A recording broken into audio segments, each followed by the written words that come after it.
안녕하세요. 진스 오디오북스입니다. 오늘 들려드릴 책은 셜록 홈즈의 주홍색 연구입니다. 홈즈가 왓슨을 만난 이야기로 저도 재미있게 읽은 책인데요. 같이 한번 들어보도록 하죠. 와트슨 박사의 회고록 셜록 홈즈라는 사나이. 나는 1878년 런던 대학에서 의학 박사 학위를 받고 군의관이 되기 위한 자격을 따기 위해 네틀리 육군병원에 들어갔다. 그곳에서 규정된 교육을 끝내고 노선벌랜드 연대 소속 군의관으로 임명되었다. 그 무렵 이 연대는 인도에 주둔하고 있었는데 내가 현지에 도착하기도 전에 제2차 아프가니스탄 전쟁이 일어났다. 나는 봄베이에 상륙해서야 나의 연대가 적진 깊숙이 공격에 들어간 것을 알았다. 그래서 길을 재촉하여 그 뒤를 쫓아가 무사히 연대를 만나 새로운 임무에 종사하게 되었던 것이다. 이 전쟁에서 나는 연거푸 재난과 마주쳐야 했다. 마이완드에서 격전에 참가했다가 어깨에 탄환을 맞아 뼈가 으스러지고 동맥까지 다치게 되었던 것이다. 다행히 전령을 맡고 있던 부하 머레이가 충직하고 용감한 사람이어서 나를 말 위에 짐짝처럼 싣고 무사히 아군의 진지까지 데리고 돌아왔으니 망정이지. 만일 그가 없었다면 나는 잔인한 적의 수중에 사로잡혔을 것이다. 나는 후방 병원으로 보내졌다. 그곳에서 어느 정도 건강이 회복되어 병원 안을 걸어다니기도 하고 베란다에 나가 일광욕도 할 만큼 회복되었는데 운수사납게도 이번에는 장티푸스에 걸리고 말았다. 그로부터 몇 달 동안 사경을 헤매다가 가까스로 의식을 회복하고는 조금씩 건강을 되찾기 시작했다. 그러나 너무나도 쇠약해져서 하루라도 속히 본국으로 돌아가 요양하라는 충고를 받았다. 그래서 수송선에 태워져 1개월간의 항해 끝에 보기에도 처참한 몰골로 영국 남쪽의 포츠머스 항에 상륙하게 되었다. 그러나 나에게는 가족이나 친척이 없었기에 외롭기는 했지만 공기처럼 자유로운 몸이었다. 얼마 동안은 런던의 스트랜드가에 있는 호텔에서 묵으면서 갖고 있던 돈을 앞뒤 가리지 않고 쓰면서 무의미하고도 바보스러운 나날을 보내고 말았다. 그러나 얼마 되지 않아 주머니 속이 가벼워지기 시작하였다. 그래서 런던을 떠나 어디 한적한 시골에 틀어박히거나 생활 태도를 싹 바꿔야 할 필요성이 생겼다. 그래서 나중에 방법을 택하기로 하고 우선 호텔에서 나와 옹색하기는 하지만 돈이 덜 드는 하숙 생활을 하기로 마음먹었다. 막 그런 결심을 한 날이었다. 내가 어느 술집 앞에 서 있자니 누군가 뒤에서 등을 두드리는 사람이 있었다. 돌아다 보니 그는 세인트 바솔로뮤 병원에 근무할 때 내 수술 조수를 했던 스탠포드 청년이었다. 넓은 런던 시내 한복판에서 아는 얼굴을 마주친다는 것은 외로운 사람에게는 아주 반가운 일이 아닐 수 없다. 나는 스탠포드와 뭐 유별나게 친했던 것은 아니었으나 그래도 반가운 마음에서 점심이라도 같이 하세 하고 말하며 지나가던 마차에 그를 밀어 올렸다. 마차가 런던의 번화가를 달리기 시작하자 스탠포드는 궁금하다는 듯이 물었다. 와트슨 씨, 요즘 뭘 하고 계십니까? 몸은 철사 토막처럼 바짝 말랐는데도 얼굴과 손은 구릿빛으로 타 있으니 말입니다. 나는 그동안에 겪었던 이야기를 간단히 들려주었는데 이야기가 채 끝나기도 전에 목적지인 식당에 도착했다. 스탠포드는 내 이야기에 놀라움과 동정을 드러냈다. 그거 참 고생이 많으셨습니다. 지금은 뭘 하고 계십니까? 하는 일은 없고 값싸고도 그럴듯한 방을 빌릴 수 없을까 하고 돌아다니는 중이라네. 그렇습니까? 나는 그런 이야기를 두 번째로 듣습니다. 누가 또 그런 말을 했는가? 병원의 화학실험실에 있는 사람입니다. 좋은 방을 찾아내기는 했지만 혼자 살기에는 부담이 커서 누군가 반틈 부담할 사람이 없을까 찾고 있는 중이라고 하더군요. 나는 큰 소리로 외쳤다. 뭐, 그게 정말인가? 만일 그 사람이 공동으로 방을 빌려서 하숙비를 반틈 부담할 사람을 찾고 있다면 나야말로 그 상대가 아니겠는가. 나도 혼자 살기보다는 말동무라도 있는 편이 100번 낫고 말고. 스탠포드 청년은 약간 묘한 얼굴로 포도주 잔 너머로 나를 바라보았다. 박사님은 아직 셜록 홈즈를 몰라서 그렇습니다. 함께 살다 보면 아마 넌더리가 날지도 모를 사람입니다. 좋지 못한 소문이라도 있는 사람인가? 아니요. 나쁜 소문이 있는 건 아닙니다. 단지 그 사람이 머리가 좀 유별나답니다. 어떤 종류의 과학에 몰두하고 있는데 내가 아는 한 인간성은 아주 좋은 사람이죠. 의학을 연구하는 사람인가? 아니요. 무슨 연구를 하고 있는지 나도 알 수가 없습니다. 해부학에 통달해 있고 화학자로서도 인류급이지만 의학을 진지하게 공부하는 것은 아닙니다. 일관성 없이 색다른 연구만을 골라 하는데 교수들도 놀랄 만큼 폭넓은 지식을 갖고 있답니다. 뭘 하려는 건지 본인에게 물어본 적은 없나? 없습니다. 쉽게 본심을 털어놓을 사람도 아니고요. 하기야 마음만 내킨다면 이야기도 잘합니다. 꼭 만나보고 싶군 그래. 이왕 함께 하숙하려면 학구적이고 조용한 사람이 내게는 맞을 것 같네. 아직 몸이 성한 편이 아니니까. 소란스러운 분위기는 견디기 어렵지. 그런 생활은 아프가니스탄에서 실컷 맛봤으니까.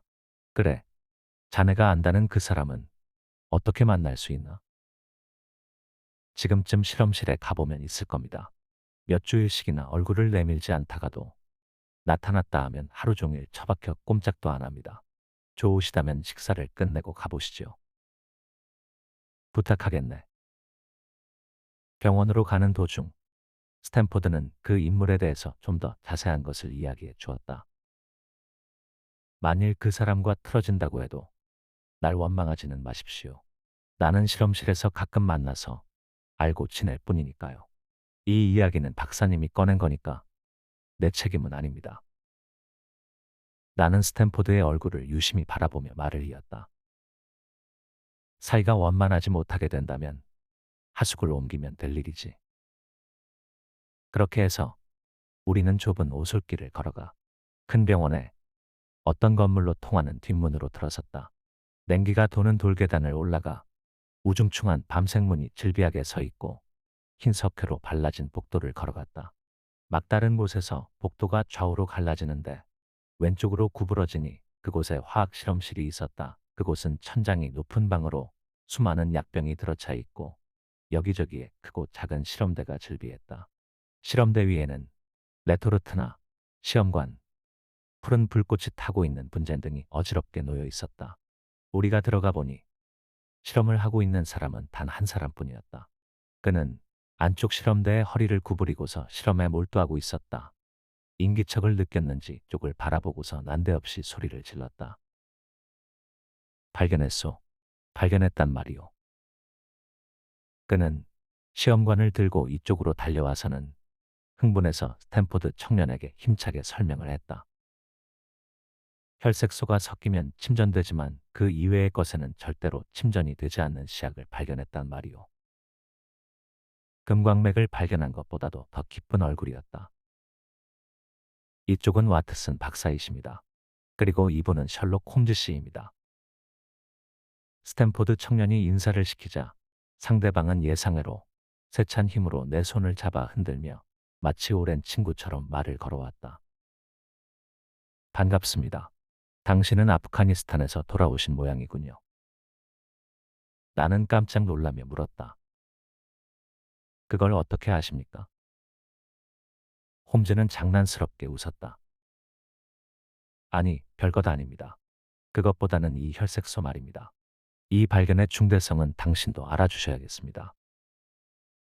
화학적으로 재미있는 발견이겠죠. 하지만 실제적인 용도는 잠깐, 이것은 법의학상 대단히 도움이 되는 발견입니다. 핏자국이 있느냐, 없느냐에 관해서 확실한 증명을 할 수 있으니까요. 자, 이리 와 보십시오. 홈즈는 내 옷소매를 잡아끌다시피 해서 아까 허리를 구부리고 있던 실험대로 데리고 갔다. 그리고는 새로운 피가 필요합니다. 하고 중얼거리더니 핀 끝으로 자기 손가락을 찔러 피 한 방울을 슬라이드 위에 떨어뜨렸다.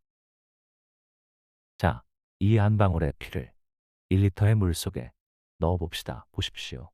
피를 섞었지만 보기에는 보통 물과 조금도 다를 바 없습니다. 피의 분량은 그 비율이 100만 분의 1, 정도밖에 되지 않습니다. 그러나 이것으로도 혈색소 특유의 반응을 얻어낼 수가 있습니다.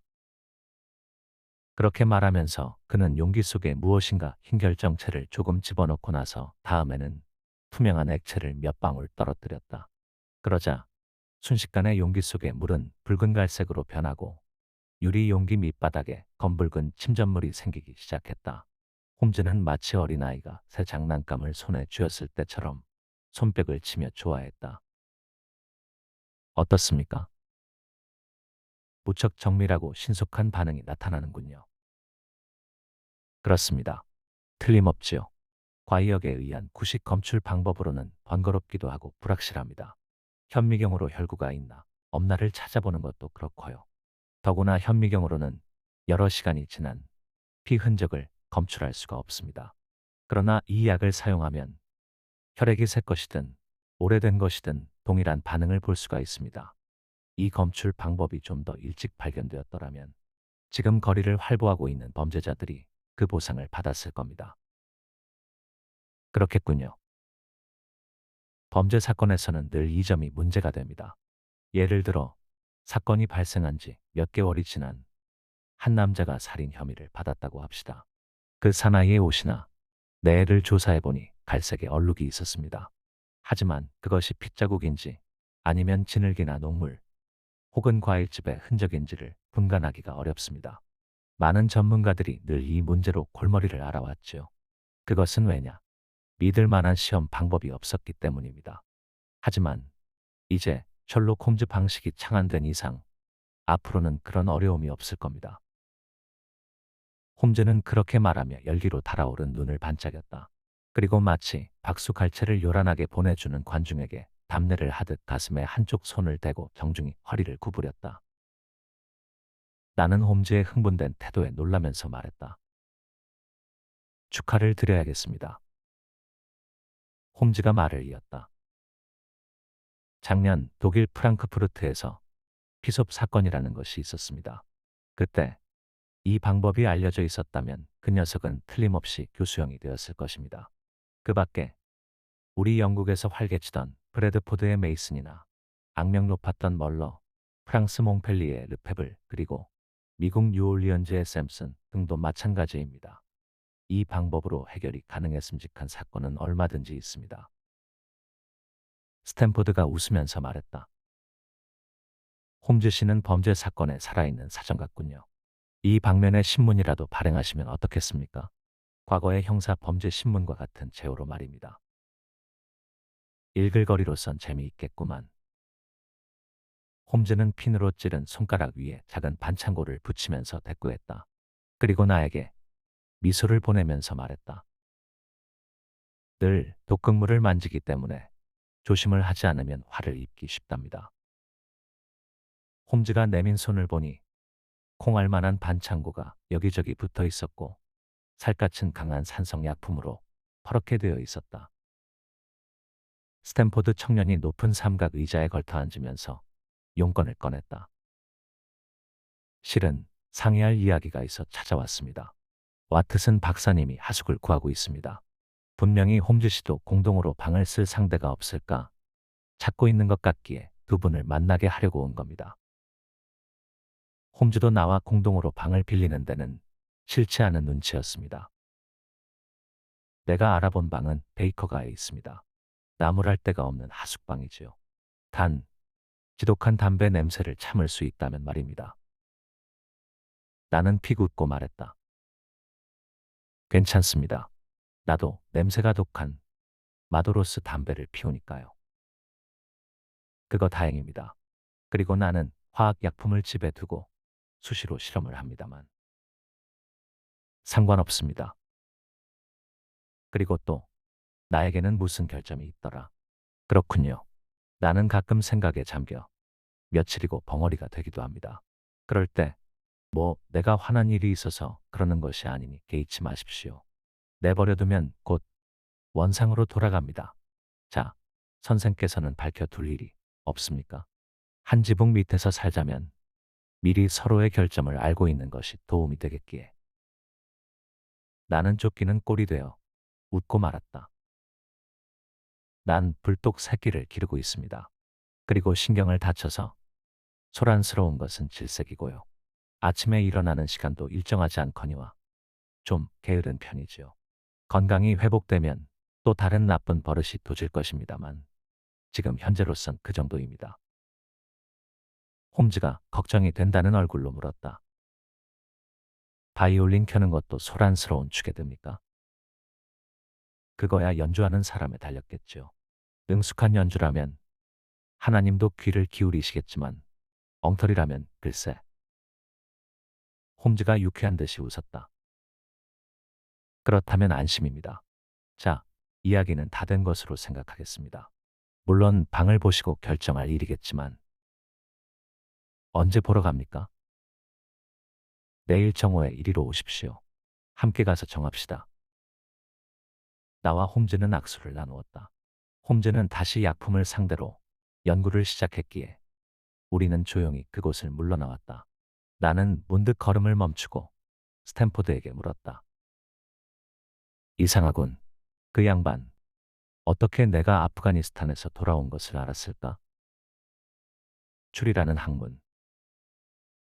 다음 날, 우리는 약속한 시각에 만나 어제 홈즈가 말했던 베이커가 221번지 비오의 하숙방을 보러 갔다. 그곳은 아늑한 침실 2개와 넓은 거실로 되어 있었다. 거실에는 품위 있는 가구가 놓여 있었고 큰 창문이 2개나 있어 밝은 편이었다. 방은 흠잡을 데 없거니와 하숙비도 반반 부담하면 힘에 겨운 것도 아니었기에 우리는 그 자리에서 계약하고 그 방의 주인이 되었다.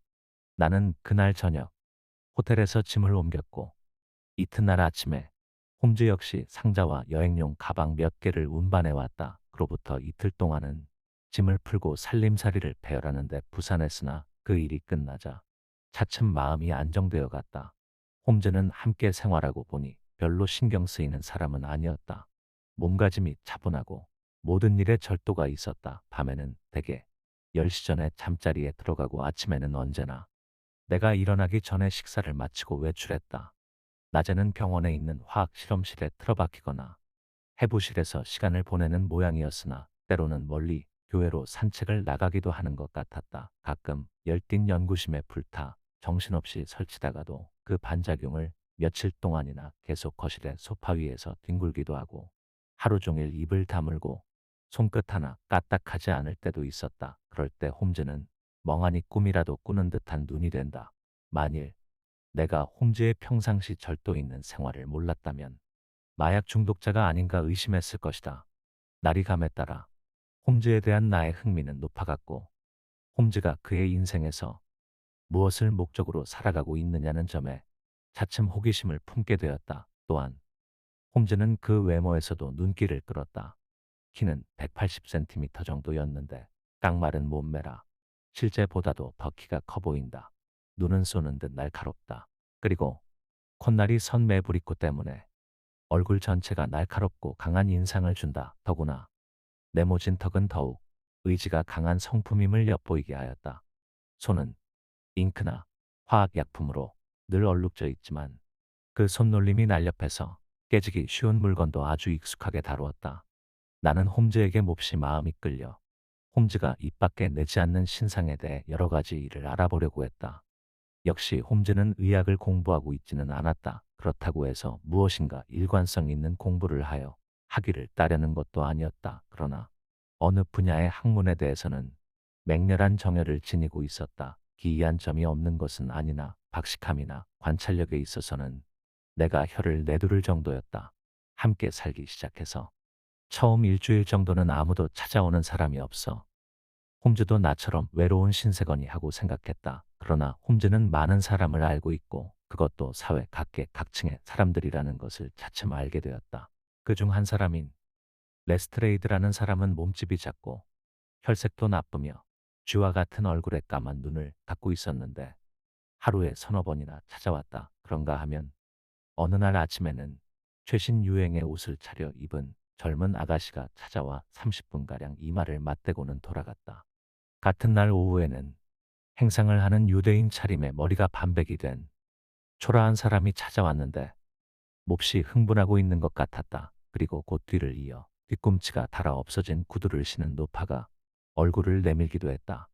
이와 같은 정체를 알 수 없는 손님이 오면 홈즈는 매번 거실을 독점하고 싶은 눈치여서 나는 늘 침실로 후퇴해야 했다. 홈즈는 이 일에 대해서는 그때마다 미안하다는 말을 했다. 내 처지로서는 거실을 사무실 대용으로 쓸 수밖에 없네. 그리고 이곳을 찾아오는 사람은 내 손님인 셈이지. 그럴 때마다 난 홈즈가 어떤 일을 하는지 묻고 싶었지만 그에게 내 막을 털어놓으라고 강요하는 것 같아 그만두곤 했다. 그러나 그러는 동안에 홈즈가 자진해서 그 일을 설명해 주었기에 궁금증이 풀렸다. 지금도 기억하고 있지만 그날은 3월 4일이었다. 내가 평상시보다 일찍 일어났기에 홈즈는 아직 조반 전이었다. 그러자 하숙집 아주머니는 내가 늘 늦게 일어난 탓에 내 몫의 아침 식사와 커피는 식탁 위에 준비해 놓지 않았다. 나는 약간 신경질이 나서 배를 눌러 아주머니를 불러서는 내 식사도 가져오라고 퉁명스럽게 일렀다. 그리고 토스트를 먹고 있던 홈즈를 곁눈질로 보고는 시간을 메우기 위해 식탁 위에 있던 잡지를 뒤적거렸다. 그런데 연필로 표시가 되어 있는 어느 제목에 나도 모르게 눈이 갔다. 그것은 인생의 서라는 제목의 글이었다. 관찰력이 풍부한 인간은 평소 마주치게 되는 여러 가지 현상을 체계적으로 연구함으로써 실로 많은 것을 배울 수가 있다는 의견이었다. 구체적이고도 열의에 찬 논문이었지만 이론의 전개에는 억지와 과장이 섞인 것 같았다. 이 논문의 필자는 얼굴의 근육이 약간 일그러지거나 시선이 번쩍 움직이는 것과 같은 순간적인 표정의 변화에 의해서 인간의 마음속 깊은 곳을 읽을 수 있다고 하며 다음과 같은 주장을 내세우고 있었다. 만사를 체계 있게 관찰하고 연구하는 사람은 대서양이나 나이아가라 폭포에 관해서 보거나 듣는 일이 없어도 한 방울의 물을 보고서도 대서양이나 나이아가라 폭포가 존재한다는 것을 상상할 수가 있을 것이다. 그것과 마찬가지로 인생이란 하나의 큰 쇠사슬과 같은 것이어서 하나의 고리를 알면 인생 전체를 포착할 수가 있는 것이다. 추리 분석의 학문은 다른 여러 가지 학문과 마찬가지로 끈질긴 학습을 통해 마침내 몸에 익힐 수가 있다. 이 학문을 익히고자 하는 사람은 인간의 마음을 짐작해낸다는 가장 어려운 문제를 다루기 전에 우선 기초적인 문제부터 배워나가야 할 것이다.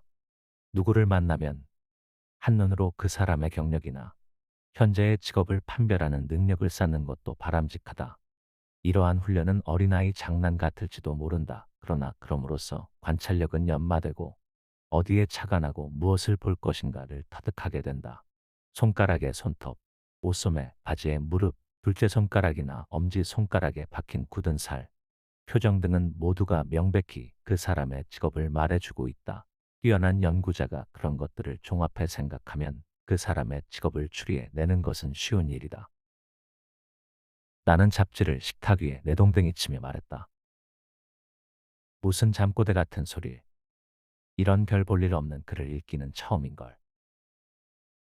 홈즈가 어리둥절한 얼굴이 되었다. 왜 그러나? 이 기사 말일세. 표시를 해놓은 걸 보니 자네도 읽은 모양이네만. 이건 아마도 누군가 할 일이 몹시도 없는 사람이 안락 기자에 파묻혀 끄적인 것이 틀림없네. 그런 이론이 통할 리가 없지 않은가? 생각 같아서는 이 글을 쓴 자를 지하철 3등차 속에 밀어넣고 차 안의 승객들 직업을 차례로 맞춰보라고 윽박질러 주고 싶네. 내기를 걸고 말일세. 홈즈가 조용히 말했다. 그랬다가는 내기 돈만 날릴 걸세. 실은 그 글은 내가 쓴 거라고. 자네가? 그렇다네. 나는 관찰이나 추리의 힘을 존중하지. 저기에 쓰인 이론은 자네에게는 아무런 쓸모가 없을지 모르나 실제로는 여간 실용적인 것이 아니라네. 따지고 보면 나는 그 이론으로 먹고 사는 셈이거든. 어떻게 말인가? 나는 그런 이론을 응용하는 직업을 갖고 있다네. 이런 직업에 종사하고 있는 사람은 아마도 나 하나밖에 없을지도 모르지. 즉, 탐정 고문 노릇을 하고 있으니까. 런던만 해도 형사나 사립 탐정이 꽤 많이 있지. 그들이 수사에 막히면 나를 찾아오고 나는 거기서 정확한 타겟책을 일러준다네. 그들은 모든 증거를 내게 말해주고 나는 범죄 역사에 관한 지식을 살려 대개의 경우는 해결책을 말해줄 수가 있다네. 대부분 범죄 사건에는 서로 비슷한 점이 많으므로 1000개의 범죄에 대해 자세히 알고 있으면 1001번째 범죄도 쉽게 풀릴 수 있을 게 아닌가. 저번에 찾아온 레스트레이드도 몸집이 작고 생쥐 같은 얼굴을 하고 있지만 실은 유명한 경감이라네. 위조 지폐 사건으로 골치를 앓다가 나를 찾아왔다네. 그렇다면 다른 사람들은 대개 흥신소의 소개로 찾아온다네. 모두가 나름대로 가진 걱정거리가 있어 그것을 해결하려고 애쓰고 있지. 그래서 내가 상대방의 이야기를 듣고 상대방이 내 의견에 따라 문제를 해결하면 살해를 하는 것이라네. 그렇다면 자네는 이 방에서 한 발자국도 나가지 않고도 사건에 휘말려 있는 본인도 풀 수 없는 의문을 풀어줄 수가 있단 말인가? 물론이지. 그런 일에 관해선 나는 일종의 직감을 갖고 있다네. 그야 때에 따라서는 복잡한 사건도 있기 마련이지. 그럴 땐 내가 뛰어다니면서 직접 살펴보기도 하지. 하지만 보다시피 나는 특수한 지식을 적지 않게 갖고 있고 또 그것을 응용하니까 사건을 놀라울 정도로 간추려 생각할 수가 있네. 자네는 이 잡지에 나와 있는 추리의 원칙을 잠꼬대 같은 소리라고 했지만 그 원칙이 내 일에는 얼마나 도움이 되는지 모른다네. 나는 무엇이든 저절로 관찰하는 습관이 몸에 배어 있다네. 내가 처음 자네와 만났을 때 아프가니스탄에서 돌아왔느냐고 물었더니 놀라는 얼굴이 되더군. 누구에게서 들었겠지? 천만에 내 추리의 힘으로 알았을 뿐일세. 오랜 습관으로 번갯불에 콩 튀기듯 생각이 돌아가니까 순식간에 결론이 나오고 말았지만 그 추리의 순서를 풀어보면 이렇게 된다네. 여기에 의사 같은 신사가 있다. 그러나 군인 냄새가 난다. 그렇다면 군의관이지. 얼굴과 손은 검게 탔지만 와이셔츠 소매 밑에 손목은 흰 것으로 보아 열대지방에서 돌아왔을 것이다. 초췌한 얼굴로 보아 고생스러운 환경에서 중병을 앓은 모양이다. 왼팔에 부상을 입은 모양인지 팔의 움직임이 딱딱하고 부자연스럽다. 열대지방으로서 더구나 대영제국의 군의관이 부상을 입을 정도의 격전지는 어딘가. 아프가니스탄이 뻔하다. 이상의 추리에 단 1초도 걸리지 않았네. 그리고 결론을 이야기하자 자네는 토끼눈이 되었던 걸세. 나는 웃음을 지으며 말했다. 설명을 듣고 보니 극히 간단하군. 자네는 미국의 추리소설가 포의 작품에 등장하는 뒷팽 탐정 같군. 그래. 그런 인물이 실제로 존재하리란 건 생각지도 못했는걸. 홈즈는 벌떡 일어서며 파이프에 불을 붙였다. 자네는 물론 나를 칭찬해 줄 생각으로 뒷팽을 끄집어냈겠지. 그러나 나보고 그를 평하라면 불쌍하다고 말할 수밖에 없네. 15분 동안이나 생각하고 나서야 그럴듯한 추리를 해서 친구들을 놀라게 하다니 답답하기보다는 동정이 가네. 어느 정도는 분석에 재능이 있기는 했지만 기대한 만큼 명석한 인물이라고는 생각지 않네. 그래. 자네는 프랑스의 추리 작가 가보리오의 작품도 읽었겠구만. 거기에 나오는 르코크라면 자네의 눈으로 보아 명탐정이라고 할 수 있겠지. 홈즈는 콧방귀를 뀌었다. 르코크 같은 건 장님 코끼리 더듬기라 봐주기도 괴롭네. 한 가지 인정해 줄 일이 있다면 정력적이라는 점 하나지. 하여간 그 책은 도저히 눈을 뜨고 읽어줄 것이 못되네. 입을 열지 않는 용의자의 신원 조사가 고작이 아닌가.